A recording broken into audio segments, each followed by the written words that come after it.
अस्सलामुअलैकुम। कराची में खौफनाक हादसात, लम्हा बलम्हा सनसनीखेज वाक़यात, नेटी जेटी पर क़यामत खेज लम्हे, बाप बेटा ज़िंदगी की बाजी हार गए। क्या आप हालात हाज़रा से आगाही हासिल करना चाहते हैं? खबर के पीछे छुपे असल हक़ाइक़ जानना चाहते हैं? तो अभी सब्सक्राइब कीजिए ज़िलमिल पाकिस्तान को और साथ ही घंटी के निशान पर क्लिक कर दें।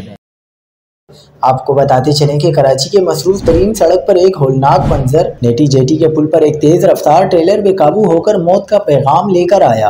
हादसे में कार, रिक्शा और मोटरसाइकिल तबाह बर्बाद हो गए। एक कयामत सुगरा बरपा थी। चीख पुकार, जख्मियों की आहें और मौत का खौफनाक सन्नाटा।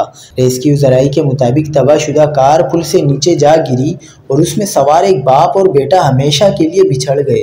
रिक्शे में सवार शख्स और मौत की कश्मकश में मुब्तला है। दूसरी जानिब कराची की सुपर हाईवे पर एक और कयामत खेज हादसा। काठोड़ पुल के करीब दो ट्रक और एक कार में ऐसा तबाहकुन तसादुम हुआ कि हर तरफ तबाही के मंजर बिखर गए। इस होलनाक हादसे में एक शख्स मौके पर ही दम तोड़ गया, जबकि दो अफराद बुरी तरह जख्मी हो गए। हादसे के बाद मोटरवे पर गाड़ियों की कतारें लग गईं और मुसाफिरों में खौफ व इरास फैल गया।